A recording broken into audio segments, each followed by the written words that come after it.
원내대표 출마 선언문을 발표하도록 하겠습니다. 존경하는 국민 여러분, 사랑하는 당원 동지 여러분, 그리고 선배 동료 의원 여러분, 저는 오늘 더불어민주당 원내대표 출마를 선언합니다. 민주당 원내대표로서 일한 지난 100일, 매일이 고비였고 시험의 연속이었습니다. 단 하루도 1초도 긴장을 늦출 수 없었습니다. 간절했고 절박했기 때문입니다.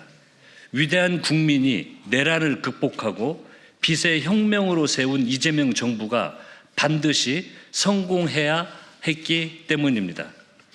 몸이 힘들 때도 느낄 때도 있었습니다. 그러나 성과가 하나씩 나올 때마다 정말 뿌듯했습니다. 지난 1월 원내대표 당선 후 5일 만에 2차 종합특검법을 처리했습니다. 2월에는 사법개혁 3법을, 3월에는 공소청법과 중수청법을 차례로 통과시켰습니다. 민생경제 입법 추진 상황실을 설치해서 주요 입법 진행 상황을 직접 챙겼습니다. 국정과제 법안은 견고한 당정청 협력 처제 아래에서 치밀한 전략을 세워 처리해 나갔습니다. 100일간 국정과제 법안 81건을 포함하여 총 293건의 법률안을 본회의에서 통과시켰습니다. 오늘 본회의에서도 국정과제 등 민생법안 100여 건이 처리될 예정입니다. 100일이 짧은 기간이라 생각했습니다. 그런데 이렇게 다사다난할 줄은 몰랐습니다. 예상치 못한 국가적 위기도 연달아 발생했습니다. 국익 앞에서는 여야가 따로 없습니다. 집권 여당 원내대표로서 초당적 협치를 이끌어냈습니다. 여야 합의로 대미투자 특별법을 처리했고 전쟁 추경을 단 열흘 만에 통과시켰습니다. 이제까지 잘 해냈고 앞으로도 잘 해낼 자신 있습니다. 존경하는 당원 동지 여러분, 선배 동료 의원 여러분, 정치에 대한 국민의 인식이 변하고 있습니다. 정치가 시민의 삶을 바꿀 수 있다는 효능감을 국민께서 체감하고 계십니다. 코스피 지수 6,000선 돌파부터 역대 최대 수출 실적, 에이펙 성공, 정상 외교 복원, AI 강국으로의 도약까지 이재명 정부 출범 10개월 만에 거둔 성과입니다. 내란으로 무너졌던 대한민국은 정상화를 넘어 대도약의 길로 당당히 나아가고 있습니다. 국민은 일 잘하는 대통령에게 지지와 응원을 보내고 계십니다. 지금 민주당이 해야 할 역할은 자명합니다. 신속한 민생 입법으로 국정을 탄탄히 뒷받침하고 단호한 개혁 입법으로 대통령을 든든히 지원해야 합니다. 유능한 원내대표가 필요합니다. 검증된 원내대표가 필요합니다. 다가올 지방선거를 압승으로 견인할 준비된 원내대표가 필요합니다. 존경하는 당원 동지 여러분, 그리고 선배 동료 의원 여러분, 경험과 실력, 성과로 검증된 저 한병도가 제3기 원내대표를 맡아 이재명 정부의 성공을 이끌겠습니다. 최우선 과제는 지방선거 승리입니다. 6.3 지방선거는 이재명 정부의 첫 시험대입니다. 반드시 승리해야 합니다. 지역별 공약을 입법과 정책 예산으로 구체화하고 속도감 있게 실현하겠습니다. 이재명 정부의 균형 발전을 탄탄히 뒷받침하겠습니다. 이재명 당대표의 전략기획위원장으로, 이재명 후보의 종합상황실장으로 총선과 대선에서 승리한 경험을 모두 쏟겠습니다. 서울, 경기, 인천부터 호남, 충청, 강원, 제주, 그리고 영남까지 승리하는 민주당을 만들겠습니다. 지방선거 승리 이후에는 후반기 원 구성을 곧바로 마무리해서 민생, 개혁 입법에 고삐를 조이겠습니다. 올해 12월까지 현재 추진 중인 이재명 정부의 주요 국정과제 입법을 모두 마무리하겠습니다. 국정을 운영하다 보면 매 시기 새로운 현안이 발생합니다. 혼란을 최소화하고 안정감을 더하려면 신속한 입법이 필요합니다. 원내대표 당선 즉시 상임위별 입법 진행 현황을 재점검하고 전방위적인 입법 전쟁을 통해 정광석화처럼 처리해 나가겠습니다. 집권 여당으로서 책임 있게 국회를 운영하고 그 결실을 국민 여러분께 돌려드리겠습니다. 야당과의 협치에도 열린 자세로 임하겠습니다. 머리를 맞대고 치열하게 협상하겠습니다. 그러나 국익과 민생을 볼모로 하는 무책임한 발목 잡기에는 단호히 대응하겠습니다. 앞으로 1년 원내 운영의 초점은 성과 중심에 맞추겠습니다. 이재명 정부의 성과를 국민이 체감할 수 있도록 신속한 입법 성과 도출에 만전을 기하겠습니다. 국회의원 개개인의 의정활동 성과도 중요합니다.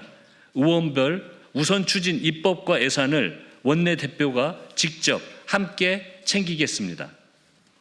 이재명 정부의 성공이 민주당과 의원 여러분의 성공이 곧 한병도의 성공이라는 생각으로 일하겠습니다. 존경하는 국민 여러분, 사랑하는 당원 동지 여러분, 그리고 선배 동료 의원 여러분, 원내대표로 일한 100일 동안 말보다는 행동으로, 다짐보다는 성과로 여러분의 신뢰에 답해 왔습니다. 위기 상황에서 원내대표라는 큰 책임을 맡아 민생개혁 과제를 입법 성과로 만들어냈고 협치와 결단이 필요한 순간마다 결과로 증명해 냈습니다. 이제 경험과 실력이 증명된 한병도가 제3기 원내대표로서 이재명 정부의 성공의 골든타임을 끝까지 지켜내겠습니다. 민생 회복, 사회 대개혁, 그리고 6월 지방선거 승리까지 반드시 이뤄내겠습니다. 다시 한번 믿어주십시오. 지난 100일의 성과를 바탕으로 더 큰 성과로 보답하겠습니다. 오직 이재명 정부의 성공, 민주당의 승리를 위해 뛰겠습니다. 감사합니다. 네. SBS 박지현이라고 합니다. 네. 하반기에 형소법 개정과 주요 개혁법 과제들 여전히 남아 있는데 네. 이런 거 다 안팎의 또 갈등이나 이런 요소로 비추기도 하는데 네. 어떻게 관리하실 생각이신지? 뭐 그런 우려와 걱정이 많은데요. 저는 이번에 그 공소청법, 중수청법 처리를 하면서 이 우리 민주당 의원님들 그리고 당원 여러분들의 집단 지성을 확인을 했습니다. 여러 가지 뭐 생각의 차이가 아주 많은 현안들도 있었거든요. 결국은 많이 토론하고 조율하고 또 토론하고 조율하고 집단 간에도 이루어지고 상임위 간, 개별 의원 간, 원내 지도부 간, 당 지도부 간 정말 다양한 토론을 통해서 의견을 모아내서 의원들의 단일한 안으로 최종 합의를 해냈습니다. 이외에 또 이제 검찰의 완전한 개혁을 위해서 형소법 개정이 남아 있는데 저는 자신합니다. 우리 당원들 또 국민 여러분들 우리 민주당 의원님들의 집단 지성으로 큰 갈등 없이 단일한 안으로 통과시킬 자신 있습니다.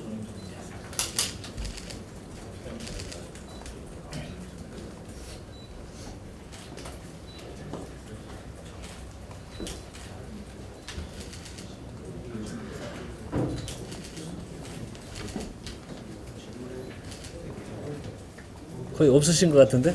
저 가도 되는 거죠, 이제 그러면? 나중에 후회하시는 거 아니에요? 예, 연속해서. 하반기 원구 선거에 중요한 거 남아 있는데 예. 민주당이 다 가져올 수 있다 이렇게 말씀을 주신 적 있습니다. 상황에 네. 따라서 네. 이런 말씀은 입장은 변화가 없을까요? 이게 이제 성과와 일 중심으로 판단을 하겠습니다. 전반기처럼 상임위 운영을 그 정쟁의 수단으로 여당이 일을 하는데 일을 하는 것에 대한 발목 잡기 수단으로 계속 활용한다면 그건 상임위 배분에 의미가 없습니다. 그 세상이 바뀌었거든요. 그러니까 예전에는 그냥 여야가 상임위 나눠서 하는 게 관행이고 그런 장점들이 있었습니다. 여야가 있고 견제가 우리 내부에 작동할 수 있는 시스템이 중에 하나가 상임위를 나누는 것이었습니다. 근데 이게 제대로 작동이 돼야죠. 근데 제가 원내대표 되고 첫 번째 특히 뭐 엊그저께도 말씀드렸는데 대미투자특별법을 발목 잡는 건 그건 좀 상당한 충격이었습니다. 그건 국익과 직결된 그런 사안에 대해서는 발목을 잡을 대상으로 삼아서는 안 되거든요. 그러면 다른 상임위도 또 주요 그 뭐 경제 상임위마저도 발목을 잡고 법안 통과에 어려움이 있었습니다. 그건 견제와 균형 원리에 맞지 않는 행동이죠. 그렇다면 상임위를 나누는 의미를 저는 못 찾겠습니다.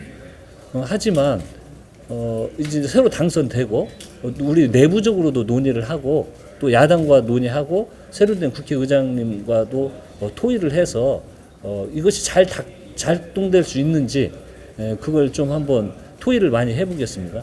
한데 원칙은 일 중심, 성과 중심, 상임위 배분이 서로 양당의 발목 잡기 양태로 나아가는 건 단호히 반대합니다. 예.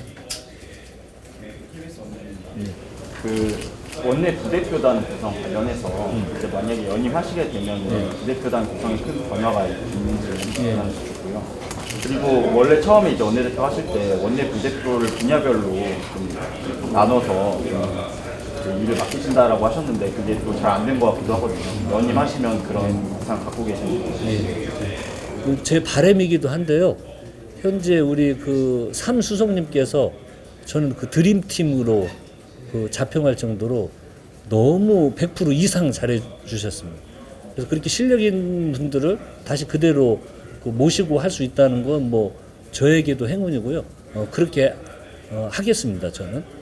그리고 이제 부대표단은 또 이제 그 말씀드렸듯이 거의 100일 동안의 현안들이 너무 몰려와서 전체적으로 입법 상황도 추진을 하고 또 현안들도 전쟁뿐만이 아니고 뭐 대미투자특별법 여러 현안들이 몰려와서 좀 상임위별로 나는 점검하고 이런 것들이 조금 부족했던 것도 사실입니다.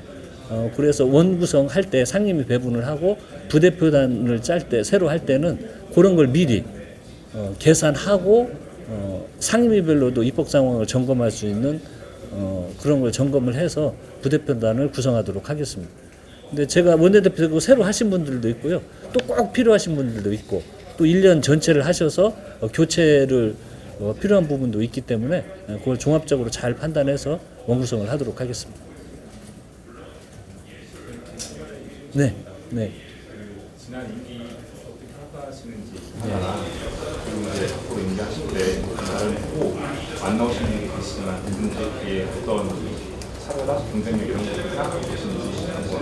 예, 그 뭐 자평 스스로 좁게 평가를 하자면 그 뭐 사법개혁, 검찰, 지금 뭐 국정조사, 특검 어느 하나 편한 것들이 없었는데 저희들이 제 기억으로는 계획하고 추진하려고 하는 걸 하나도 놓친 것은 없는 것 같습니다. 그리고 그 개혁 법안 외에도 뭐 대미투자특별법, 추가경정 예산, 역대 최단기간 처리를 목표로 추진했는데 그것도 한 치의 착오 없이 모두 제 기억으로는 못한 게 없습니다. 그것은 강하게 추진해야 할 때는 뭐 좌우 안 보고 좌고우면 하지 않고 밀어붙였고 또 상대가 있기 때문에 뭐 추경이라든지 대미투자특별법 특히 이런 거 상대가 있기 때문에 또 야당과도 뭐 협상을 하루에는 5번을 하기도 하고 매일 또 점심을 먹으면서 협의를 하기로 한 걸 앞으로 하기로 이렇게 협의를 했습니다. 그런 건 좀 성과라고 자평을 하고 싶고요. 저뿐만이 아니고 이제 그 어떤 분이 나오실지는 모르겠는데 그 후보님 나오시면 민주당답게 멋지게 경쟁하겠습니다. 제 성과도 홍보 드리고 또 앞으로 제가 강조 드릴 점은 예전에 제가 청와대에 있을 때 느낀 게 집권 초반기 특히 이제 저희 이재명 정부 2년 차에 접어들었는데 그때 당시 경험으로는 올 12월까지 우리 이재명 정부의 주요 국정 과제 입법 과제는 100% 다 끝낸다는 각오와 계획으로 전에 그 입법의 드라이브를 걸었듯이 그렇게 강하게 추진을 해 나가겠습니다. 이렇게 해도 국정 운영 새로운 현안들이 계속 발생을 하거든요. 그런데 이걸 마무리를 집권 초반기에 해놓지 않으면 혼란이 올 수도 있고 계획대로 일이 안 될 수도 있습니다. 그래서 처음 계획했던 건 올 12월까지 다 끝낸다. 국정과제는 입법적으로 뒷받치는 것은 하나도 빠짐없이 다 끝내고 그래도 새로운 현안들이 나오면 즉각 대응을 하면 안정적 이재명 정부 국정 운영을 할 수 있기 때문에 그거에 좀 포커스를 맞추겠습니다. 예, 됐죠? 감사합니다. 예, 열심히 하겠습니다.